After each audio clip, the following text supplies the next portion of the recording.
Today we'll talk about the history of barbering, lecture number 2. Okay, we're going to pick up on the rise of barber surgeons. Barbers were just more than barbers back in the olden days. Barbers were actually surgeons. They actually assisted the clergy, which is also the religious leaders, in bloodletting, minor surgery, herbal remedies, and tooth pulling. Barbers were actually the first dentists. So when you go visit one of the dentist museums, like it's one in Charleston, South Carolina, it has remnants of barbers. Okay. The clergy were forbidden from the practice of bloodletting in 1163, so the barbers continued the bloodletting in the surgeries. In England in 1308, the Worshipful Company of Barbers Guild formed in London to regulate the profession. Then there were two classes, those that practiced barbering and those who specialize in surgery.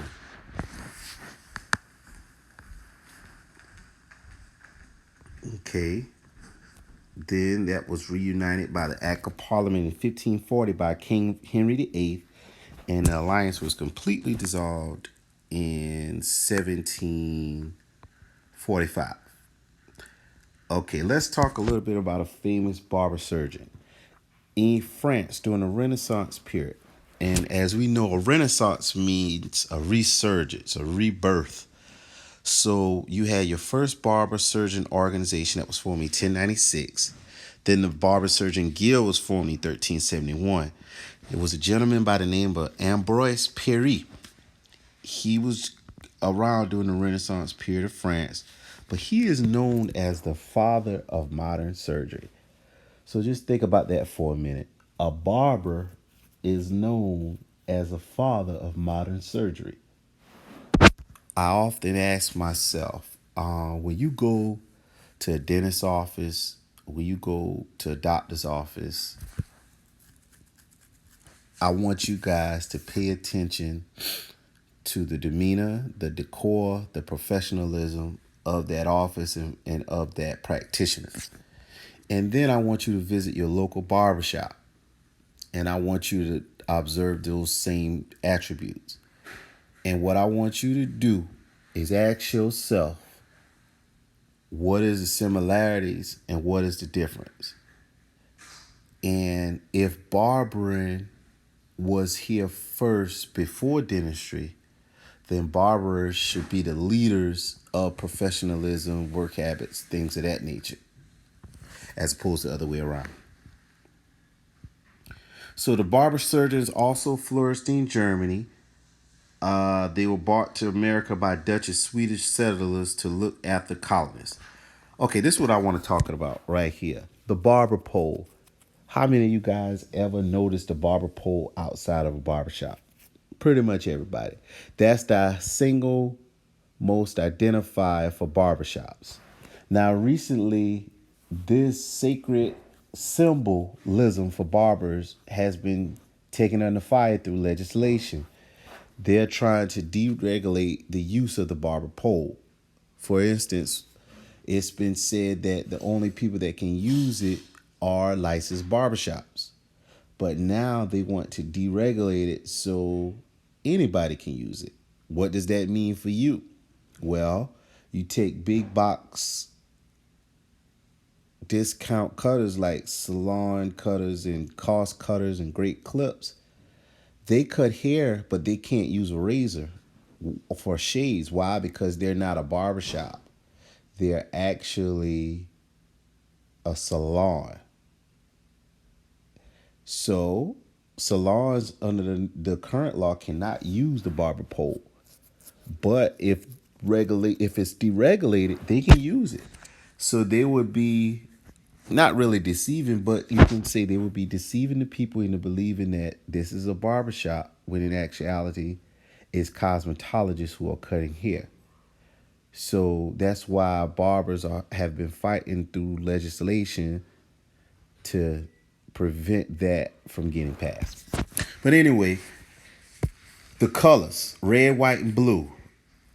The colors derive from something that has nothing to do with cutting hair.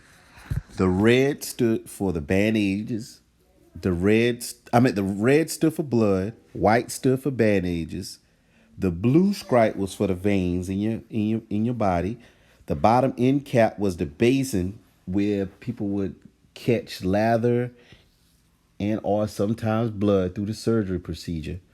And the pole was a symbol for the staff. So long story short, the barber pole, it derived from the symbol of the barber surgeon, and it evolved from the bloodletting procedure that barbers used to do. I want you to remember that. Now, when the barbers and the surgeons start to separate, the surgeons had to use red and white poles. The barbers had to use blue and white poles. So somebody walking the street, when they see a blue and white pole, they knew that that was a straight barbershop. But when they saw a red and white pole, they knew that that was a place they could go to get minor surgery or bloodletting or tooth pulling. Okay, now barbers start to separate and form its own independent profession. So in order to do that, you have to have standards, you have to have organization, you have to have a little more structure. Because barbering was in the ancient times was very synonymous with religion and medicine. Somewhat politics too, but more so religion and medicine. So what we wanted to do was upgrade and regulate the profession. So in order to do that, you had journeyman barber groups and master barber groups. Now, the journeyman barber groups were for the employees. The master barber groups were for the employers.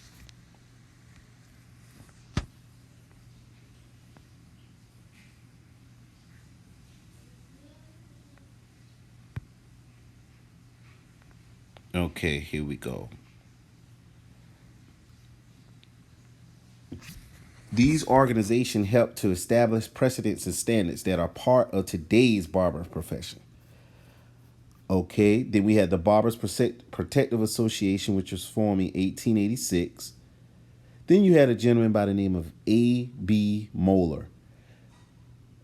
He is responsible for why we're sitting here today. Why? Because he established America's first barber school in 1893 in Chicago, Illinois. In addition to the first barber school, he also established America's first barber textbook. It's called the Moeller Manual of Barbering, and I think a copy is in the current in the Barber Museum, which is located in Ohio. Okay, Minnesota was the first state to pass a barber licensing law in 1897. It set standards for sanitation and minimum education and licensing requirements for barbers and barbershops in the state. The standards were important because proper disinfection of implements was not commonly practiced. Other states followed with similar laws involving sanitary practice for barbers to protect the public from infectious conditions. So back in 1897, Minnesota saw this gaping hole in disinfection. And unfortunately, even in today's time, some barbershops are still getting their doors shut down because they fail to adhere to proper disinfection and sanitation regulations. So that's not going to be. Oh shit, Sean. I'm in here. Okay, so you had the terminal methods also that was enacted in 1916 in New York City. Now, the reason why they call it the terminal methods because the terminals were the primary source of transportation. You had trains. This was the height of the Industrial Revolution. So that's where a lot of people traveled. So people used to put businesses in there, barbershops as well. So what the terminal system in 1916 did was included strict disinfection and sanitation practices for barbershops, beauty shops, and other businesses. And then it soon spread to other shops throughout New York. So these are important. because without these small steps, who knows where we would have been as barbers. Now you had the Associated Master Barbers of America, which was organized in 1924 in Chicago. Then it changed in 1941 to the Associated Master Barbers and Beauticians of America. So it included the cosmetologists, so it represented both. That's important, and they still exist to today. They established the National Educational Council with the goal of standardizing and upgrading barber training. So it created a standard requirement for barber schools and barber instruction training, established a curriculum, and it promulgated legislation necessary for the passage of state licensing laws. So that was important. Now, a lot of the outage is placed on the states to conduct their standards, what they deem necessary as far as how much hours is required for a barber license. What are some of the sanitation requirements, the education requirements, things of that nature. It would be nice if all the states could get together and create a national standard, and that would make it easy for reciprocity. But that's another conversation for another day. Okay, you had the National Association of Barber Schools, which worked with AMBBA to develop a program that standardized the operation of barber schools. That's key. Now you had the National Association of State Barber Board of Examiners, which was organized in St. Paul in 1929. Its purpose was to standardize the qualifications required for barber examination applicants and the methods of evaluation to be used. Okay, state boards, state barber boards are very important.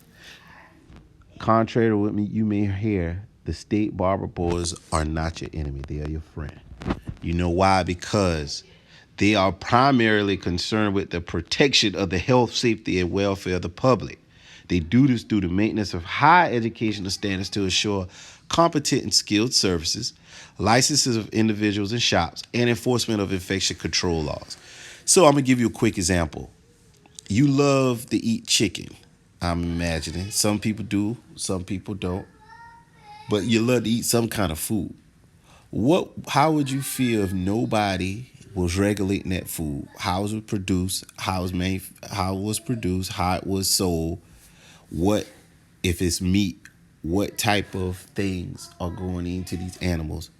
It's already bad now, but just imagine we lived in a deregulated society as far as how much you can produce meat and what are the requirements. We probably would all be dead right now. Now, so the state barber board, as long as you have an up-to-date license, you're following all the state regulations in regards to sanitation, infection control, shop management, things of that nature, you will never have a problem with them. Today's barber boards meet up twice a year as members of the National Association of Barber Boards of America. We've established September as National Barber Month.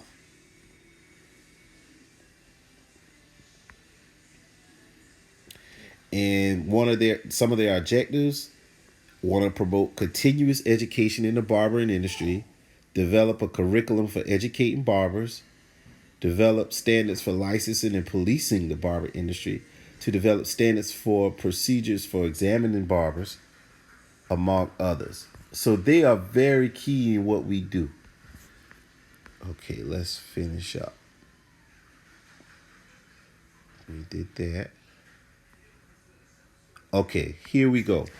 Consider the state of barbering today. Improvements over the past century, implementation of regulatory and educational standards, improve hygiene and cleaning practices in the barbershop. This is key.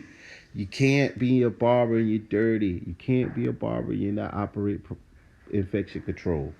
Availability and use of better implements and tools. Technology is vastly increasing. So every day we're coming up with new things in order to enhance our work.